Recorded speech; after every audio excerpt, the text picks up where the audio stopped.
Zixstar stared at the mission directive glowing on his terminal. In 300 cycles as first-rank executioner for the hegemony, he had never received an order like this. Complete species termination. No trial. No formal declaration of war. Just elimination. Humans, he whispered, tasting the strange word. According to the file, they were a bipedal carbon-based life form from a planet they called Earth, third rock from an unremarkable yellow star in the spiral arm of a backwater galaxy. The door to his quarters slid open with a soft hiss. Krell, his second-in-command for nearly 40 cycles, entered with rigid posture that did not quite mask his agitation. "First rank, I received the directive," Krell said, his outer membrane flickering between deep purple and gray, a sign of extreme distress that Zixstar had rarely witnessed in his subordinate. "As did all executioners in this quadrant, it seems," Zixstar replied, keeping his own membrane a steady blue-black of professional detachment. "The Hegemony Council has marked them for extinction. But why? They have barely achieved spaceflight. Their technology poses no threat." Krell's voice dropped to a near whisper. "There is no precedent for this." Zixstar gestured to the data flowing across his screen. "Our orders are not to question, Krell. You know this. 5 light-years away, Commander Patricia Allen of the exploration vessel Horizon sat across from a being unlike any human had encountered before. The diplomatic meeting room had been specially constructed for this historic first contact with the hegemony representatives. "We extend greetings from Earth and all human worlds," Patricia said, her words translated through the system developed over weeks of signal exchanges. "We come seeking peaceful exchange of knowledge and culture." The being, who had introduced itself as Ambassador Grelnak, rippled its outer membrane in what the human translation team had identified as acknowledgement. But Lieutenant Commander Adam Wright, seated to Patricia's left, noticed something odd in the alien's movements. A hesitation. A flutter of colors across its surface that didn't match the documented patterns they'd studied. "The hegemony acknowledges your greeting," the translator conveyed in a flat, synthetic voice. "We will assess your species for appropriate categorization within the established galactic order." Back in the Executioner Court headquarters, Zixstar reviewed the biological and psychological profiles of humans. Nothing seemed particularly remarkable. Limited lifespan, moderate reproductive rate, omnivorous diet, hierarchical social structures with flexible allegiances. Technologically, they were at least 200 cycles behind hegemony standards. Yet something about them had triggered an extinction order from the highest levels of the Council. "First rank, I must speak with you privately," Krell said, entering Zixstar's office again. The security field hummed as Krell activated it, cutting off all surveillance. "This is highly irregular, second rank," Zixstar said sharply. "I cannot carry out this mission." Krell's membrane had turned completely gray now, the color of absolute certainty among their kind. "I formally request reassignment." Zixstar stood very still. In the Executioner Court, refusing a direct order was punishable by immediate termination. Never in his centuries of service had he witnessed such insubordination, especially not from Krell. "You understand what you're saying. This is a capital offense." "I do. And yet I cannot participate in this extinction. Not of these humans." Krell trembled slightly. "Something is wrong about this order, first rank. Something the Council is not telling us." Aboard the Horizon, Dr. Olivia Martinez worked frantically at her terminal. As the ship's xenobiologist, she had been granted limited access to the hegemony database as a gesture of diplomatic goodwill. "Daniel, look at this," she called to Security Chief Daniel Morrison. "I found references to humans in their system, but they're concerning." Daniel leaned over her shoulder, his face darkening as he read the translated text fragments. "How accurate is this translation?" he asked quietly. "Accurate enough to know we're in trouble," Olivia replied. "They're discussing us like we're already categorized for something called species-level intervention." Daniel straightened. I'll alert the captain. Maintain diplomatic protocols, but begin preparations for immediate departure. Something isn't right here. In the silence of his quarters, Zixthar made a decision that would alter the course of galactic history. He would seek an audience with Grand Executioner Drathkor and demand answers. If humans were truly a threat that warranted extinction, he needed to understand why. High Counselor Vexmoria's membrane pulsed with angry red patterns as the latest report appeared on the central display. The counselor's 6 appendages tapped an impatient rhythm on the smooth surface of the command table. Another delay. This is unacceptable, Vexmoria hissed to the trembling junior officer. The human extermination order was issued 5 cycles ago. Why has it not been carried out? Highest one, we are facing unusual difficulties with the executioner corps, the officer replied, keeping his gaze low. Multiple units have requested reassignment. Some have filed formal protests. Protests. Vexmoria rose to full height, towering over the junior officer. In a million cycles, no executioner has ever questioned an order, let alone filed a protest. What explanation do they give? None. Highest one. They simply refuse the assignment. Aboard the Horizon, Dr. Olivia Martinez worked through the night, her eyes burning from staring at alien text patterns for hours. The translation program she had developed was picking up more and more fragments from the hegemony database. I can't believe what I'm seeing, she whispered to herself. She tapped her communication device. Daniel, are you awake? You need to see this now. Security Chief Daniel Morrison arrived minutes later, his face showing he hadn't been sleeping either. What did you find? He asked, pouring himself a cup of coffee from Olivia's personal supply. Look at these references to humans, she said, pointing to highlighted sections on her screen. They describe us as anomalous and potentially destabilizing to established order. And this section refers to something called Species Removal Protocol Alpha, with our coordinates attached. Daniel's face hardened. They're planning to attack us. I think they already decided to eliminate us before we even made contact, Olivia said. The question is why? Daniel nodded grimly. I've been quietly running battle drills and testing our defensive systems. Captain Allen approved it as a precaution. Now, I'm glad we did. In the Grand Executioner's private chambers, Zixthar stood rigidly as Drathkor, the most feared executioner in hegemony history, paced the room. Unlike most of their kind, Drathkor wore his membrane in permanently shifted state, blood red with black stripes, a modification that required painful daily treatments. You question the wisdom of the council. Drathkor's voice was unnaturally low, a rumble that seemed to vibrate through Zixthar's core. I seek only to understand, Grand Executioner. The human species shows no signs of the usual criteria for extinction orders. They are not plague carriers, reality benders, or void summoners. Drathkor stopped pacing and turned to face Zixthar directly. What if I told you that 17 executioners have already committed ritual suicide rather than accept the human termination assignment? Zixthar's membrane involuntarily flashed white, the color of shock. 17. That is impossible. Yet it has happened, Drathkor said, moving closer. Something about these humans is causing unprecedented behavior in our court. The Council is in panic. That is why this order comes directly from the highest ones themselves. Back on Earth, at NASA's Space Communication Center, Lisa Johnson squinted at her monitor. The strange signal patterns had appeared again, and this time they were stronger. Eric, I'm picking up another burst of those alien transmissions, she called to her colleague. Can you run them through your new decoding algorithm? Eric Blackwell moved to her station, his fingers flying over the keys. Let's see what we've got. The pattern matching is working better now that we have more samples to compare. The symbols on the screen began to transform, shifting into recognizable text. Lisa gasped as the translation appeared.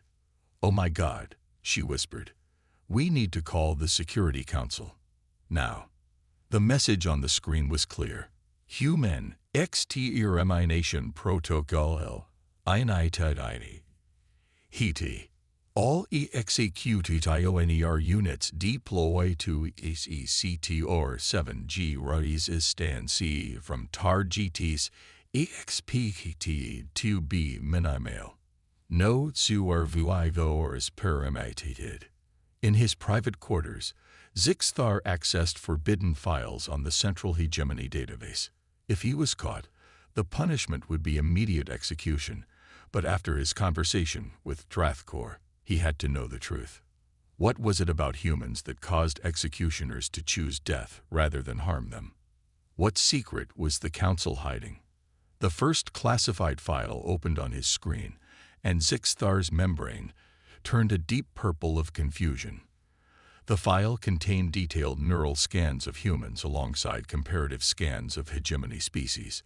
One section was highlighted with urgent warning markers. Caution.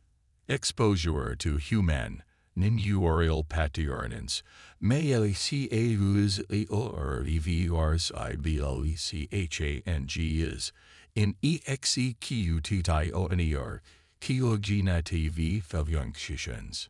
The humans called it empathy. Zixthar's quarters felt too small as he paced back and forth.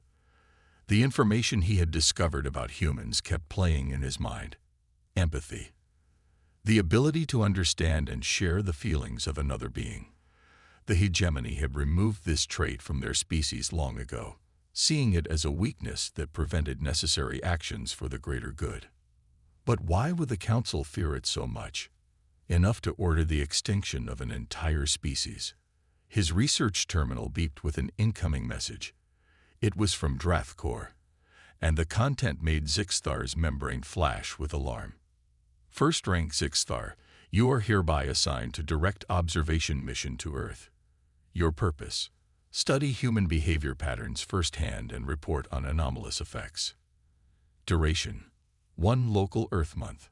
Cover identity and equipment will be provided. Departure: immediate.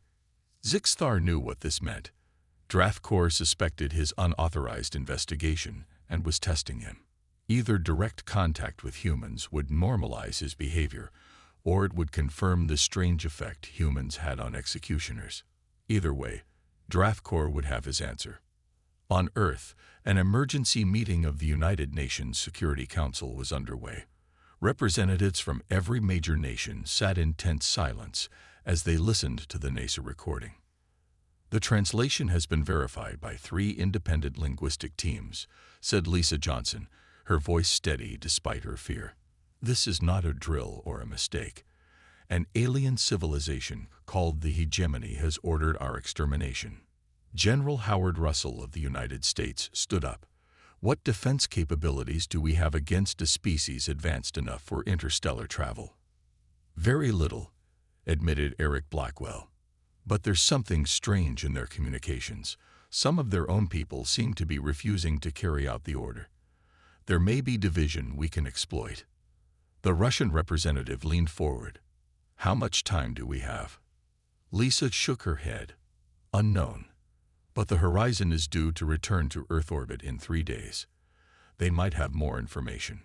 In his laboratory aboard the Hegemony diplomatic vessel, junior scientist Mliktor carefully studied the human biological samples they had collected during the supposed cultural exchange with the Horizon crew. His focus was on the unusual neural patterns that seemed to be causing such distress among the executioner cohort. Fascinating, he muttered as the scan results appeared. Their neural pathways create feedback loops when processing others' emotional states. They literally feel what others feel. His superior, lead scientist Grenval, moved closer to examine the results. Is it contagious? Could it affect our species? I'm not sure, replied Mliktor. But look at these readings from the executioners who spent time with human diplomats. Their neural patterns show similar structures beginning to form. Grenval's membrane paled. Stop your research immediately. Destroy these samples. We never had this conversation. Mliktor froze. But this could be the greatest scientific discovery in. It is the greatest threat to the hegemony's existence. Grenval interrupted. Now you understand why the Council ordered their extinction. Aboard the returning Horizon, Commander Patricia Allen gathered her senior staff. The mood was grim as she shared what they had learned from intercepted hegemony communications. "They've been lying to us from the beginning," she said. "This was never about diplomacy or cultural exchange. They were assessing us for elimination." "But why?" asked Lieutenant Commander Adam Wright. "We pose no threat to them." Dr. Olivia Martinez spoke up. "I have a theory. It's about how we process emotions, particularly empathy. Their species seems to have engineered this trait out of their population. They see it as dangerous." "Dangerous?" Daniel Morrison frowned. "How is understanding others' feelings dangerous?" "To a society built on strict hierarchy and unquestioning obedience," Olivia replied. "Completely dangerous. Imagine if their executioners suddenly started feeling the pain of their victims." A stunned silence fell over the room. On a military transport approaching Earth, Zixthar reviewed his cover identity. He would be Jack Smith, a traveling businessman from a small town called Oak Ridge. He had studied human behavior, language, and customs extensively during the journey. What he hadn't expected was the strange anticipation he felt. Something about this mission felt different from any he had undertaken before. Was he already being affected by humans, even without direct contact?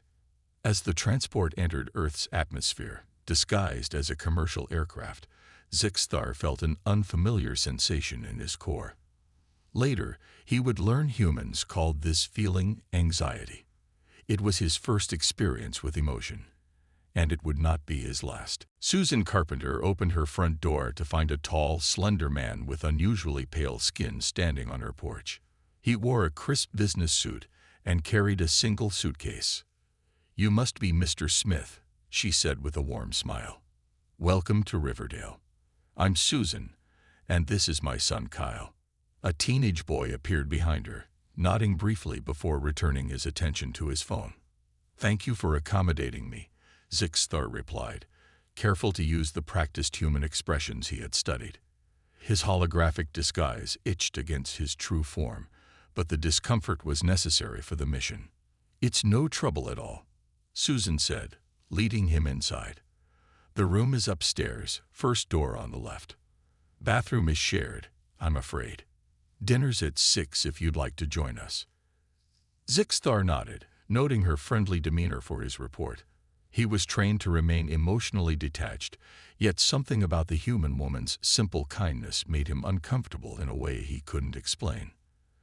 At the Pentagon, General Howard Russell reviewed the latest satellite data with Commander Patricia Allen, who had been rushed from the landing site to Washington immediately upon the Horizon's return. "We've detected unusual energy signatures in Earth orbit," the general said, pointing to the screen. "Your report suggests these match hegemony vessel patterns." "Yes, sir," Patricia confirmed. "And they're not the diplomatic ships we encountered. These appear to be military-class vessels, based on the database we accessed." "How many?" "At least 3 that we can detect, possibly more using cloaking technology." General Russell's face grew grim. "How long do we have?" Patricia shook her head. "Not long. Days maybe. But there's something else you should know. Dr. Martins believes there may be a division among the hegemony forces we can exploit. In the hegemony command vessel, Grand Executioner Drathkor received the latest report on Zixthar's mission. The data showed Zixthar had successfully integrated into a human household and begun observations. "Monitor him closely," Drathkor ordered the communications officer.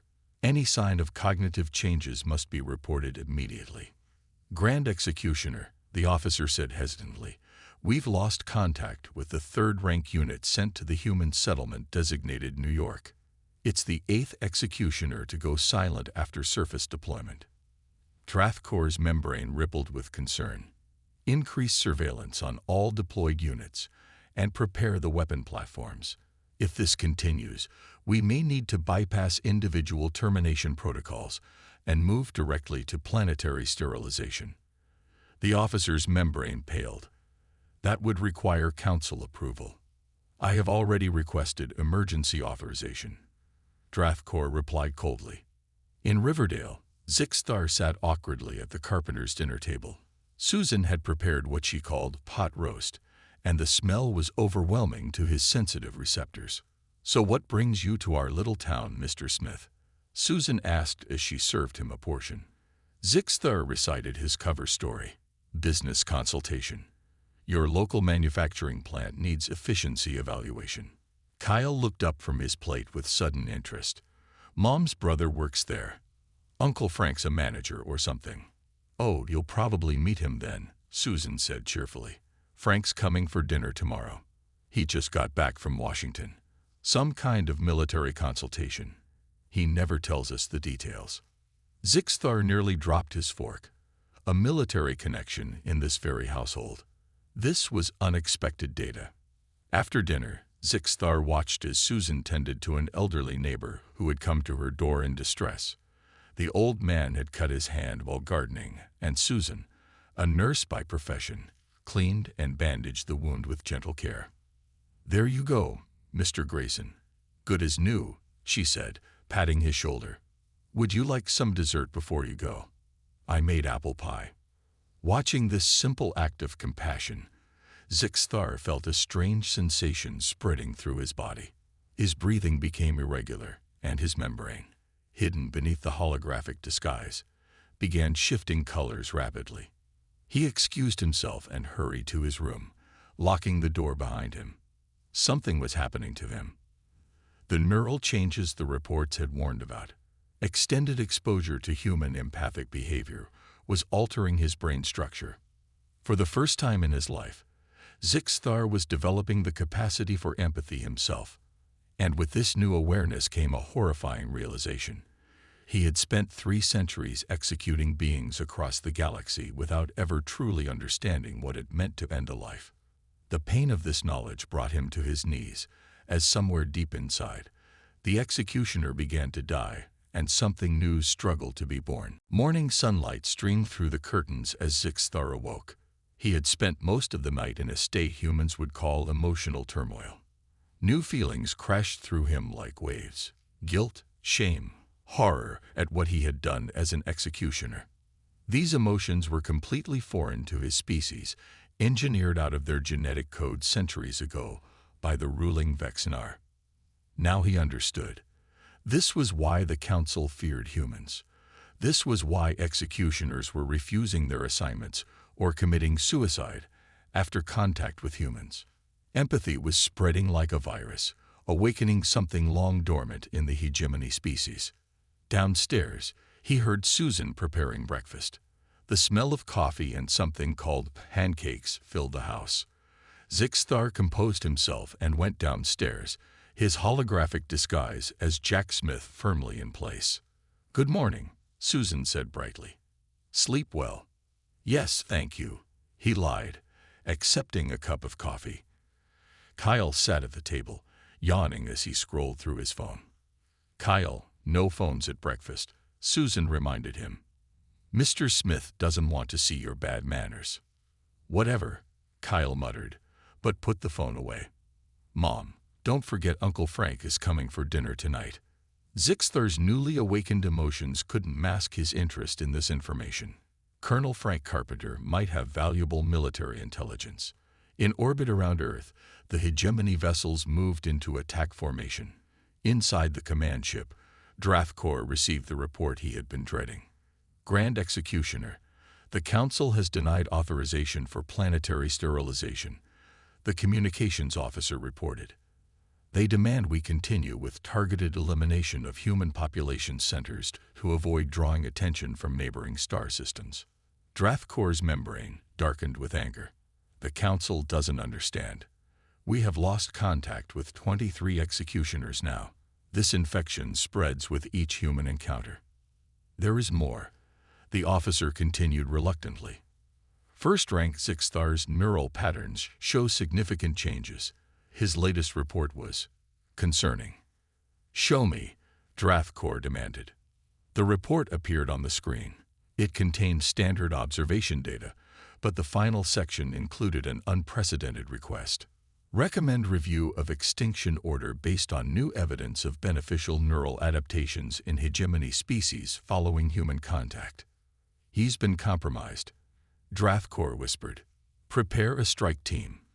Zixthar must be terminated immediately. At the Pentagon, Dr. Olivia Martinez presented her findings to a room full of military and government officials. Her hands trembled slightly as she brought up the neural comparison scans on the large display. These are typical hegemony brain patterns, she explained, pointing to the image on the left. And these are human patterns. Notice the activity in the regions associated with empathy and emotional processing. General Russell leaned forward. What are we looking at, Doctor? The hegemony species has deliberately engineered these regions out of their brains, Olivia said. But exposure to human brainwave patterns seems to reactivate them. Their executioners are developing empathy after contact with humans, and their leaders are terrified of it. Amy Foster, tactical officer from the Horizon, spoke up. So they want to kill us before we make their entire species feel again. Exactly, Olivia confirmed. They fear an empathic awakening that would undermine their entire power structure, which is built on emotional detachment and unquestioning obedience. Can we use this somehow? The president asked. As a defense, Patricia Allen nodded slowly. We might be able to, if we could amplify human empathic brainwaves and broadcast them. In Riverdale, Zixthar sat on the porch swing beside Susan, watching the sunset. His mind raced with conflicting thoughts and new emotions. You seem troubled, Jack, Susan said gently. Sometimes it helps to talk to a stranger. Zixthar looked at her kind face and made a decision that would change the course of galactic history. Susan, what I am about to tell you will sound impossible, he began, his voice low. But your planet is in danger, and I believe you can help me save it. What do you mean? Susan asked, her expression concerned. Your brother, Colonel Carpenter. I need to speak with him urgently. Tonight. Frank, why? Zixthar took a deep breath. Because I am not human, and my people have come to destroy yours. But I no longer wish to be part of that destruction. Before Susan could respond, a blinding light flashed in the sky above them. The hegemony attack had begun. The sky burned with strange lights as hegemony weapons targeted major cities around the globe. Susan stared at Zixthar, her face pale with shock. You're an alien, she whispered. There was no time to explain gently. Zixthar deactivated his holographic disguise. Susan gasped as the human form of Jack Smith disappeared, revealing Zixthar's true appearance. Tall, with translucent blue-gray skin that rippled with colored patterns showing his emotional state. I was sent to study humans before elimination, he said quickly. But something happened to me. Your capacity for empathy has changed me. Now I want to help save your species. To his surprise, Susan didn't scream or run. After her initial shock, she simply nodded. Kyle, she called. Get your uncle on the phone right now. Within minutes, they were speaking to Colonel Frank Carpenter. Zixthar quickly explained the hegemony's weaknesses and technology, providing critical intelligence that no human could know. I'm sending a team to your location, Colonel Carpenter said tersely. Keep him safe, Susan. If what he's saying is true, he might be our best chance. In Washington, chaos erupted as the first hegemony energy weapons struck key military installations. But something unexpected was happening.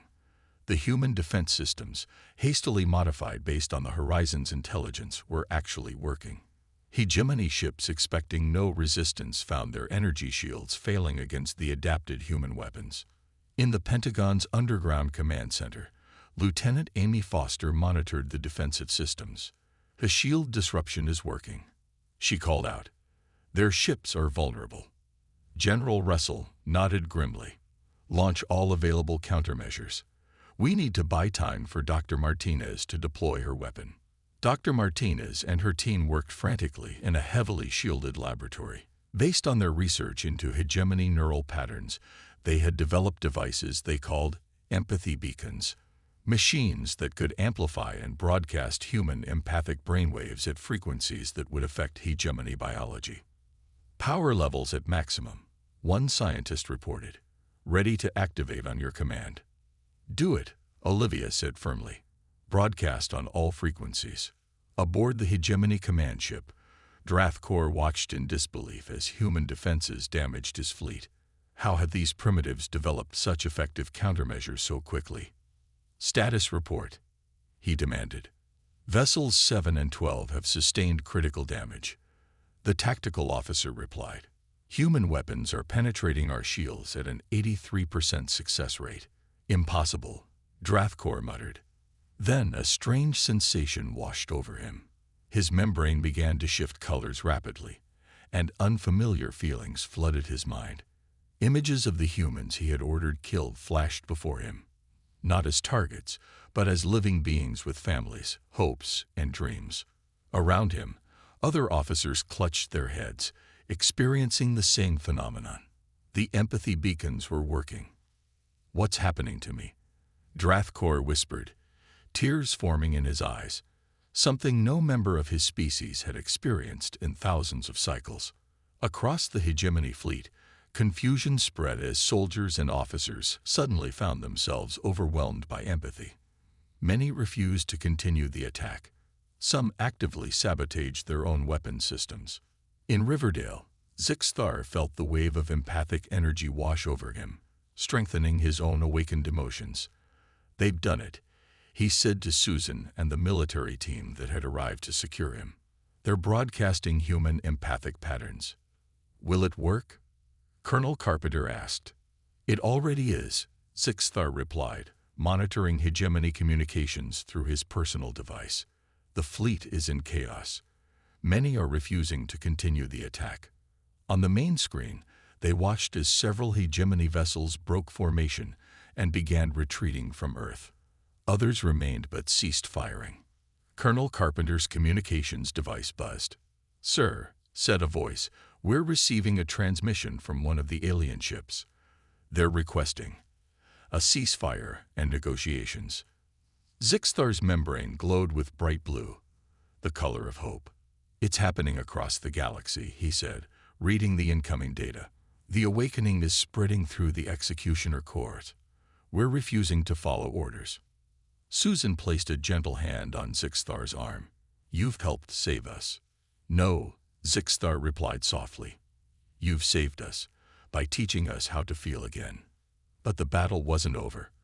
On the hegemony homeworld, High Counselor Vex Moria was preparing a desperate final solution, one that would eliminate the human threat forever, even if it meant sacrificing their own forces in the process. High Counselor Vex Moria stood before the emergency session of the Hegemony Council, rage evident in the violent red pulses of their membrane.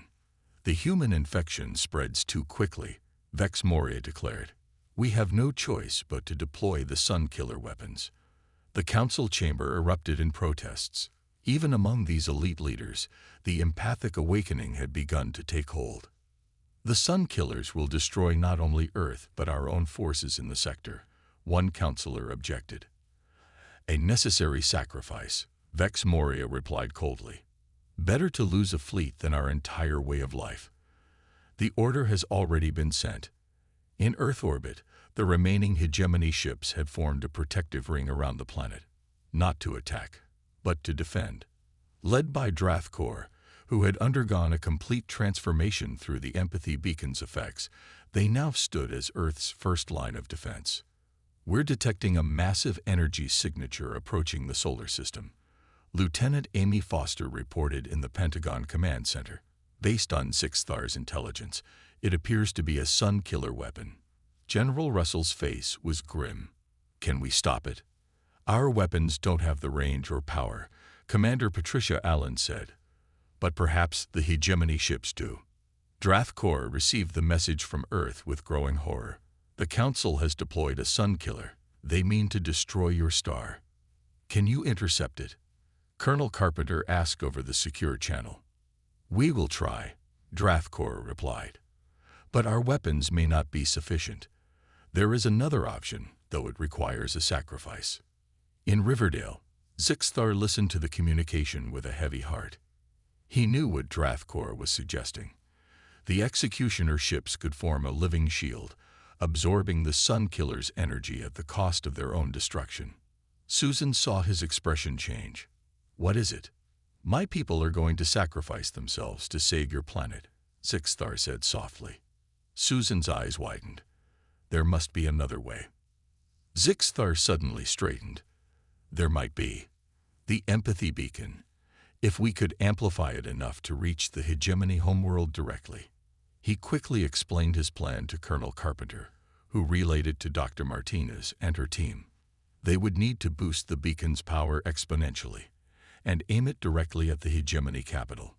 "It's risky," Olivia warned. "We don't know if the effect will be strong enough at that distance." "We have to try," Patricia insisted. "It's our only chance to stop this at the source." As the Sun Killer weapon approached, Drathkor positioned the converted hegemony fleet to intercept it. On Earth, Dr. Martinez's team reworked the empathy beacon, pushing its power beyond safe limits. "Ready to broadcast," Olivia announced. "But the system will burn out after one transmission." "Do it," ordered General Russell. The beacon activated, sending a powerful wave of human empathic patterns directly toward the hegemony homeworld. Across their empire, billions of beings suddenly experienced emotions long denied to them. Compassion, love, regret, and hope. On the hegemony capital world, Vex Moria collapsed as the empathic wave hit. For the first time in their long life, they felt the weight of countless lives ended by their orders. Vex Moria wept, overcome by remorse. With shaking hands, they entered the override code to deactivate the Sun Killer. The weapon powered down just as Drathkor's fleet moved to intercept it. 3 months later, Zixthar stood in the United Nations Assembly Hall as the first ambassador from the transformed hegemony. Beside him stood Susan Carpenter, now working with the newly formed Interspecies Diplomatic Corps. "The former hegemony extends its deepest apologies to humanity," Zixthar began. "We came as conquerors, but you conquered us in a way we never anticipated, by awakening our capacity to feel."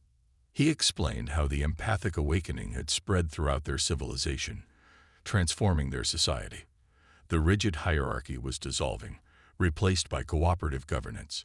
The executioner court had been disbanded, its members now serving as peacekeepers and healers. "We discovered something remarkable in our historical archives," Zixthar continued. "Our species once had natural empathic abilities, similar to humans. Our rulers engineered this trait out of our genome 10,000 cycles ago, fearing it made us weak." Zixthar nodded, his membrane glowing with warm colors. "Humans didn't just save yourselves from extinction. You saved us from an existence without meaning. You taught the executioners to feel again. And now we wish to learn from you, as we rebuild our civilization with empathy at its core." The assembly hall erupted in applause as a new chapter in galactic history began, not through weapons or war, but through humanity's most powerful quality: the ability to understand and share the feelings of others.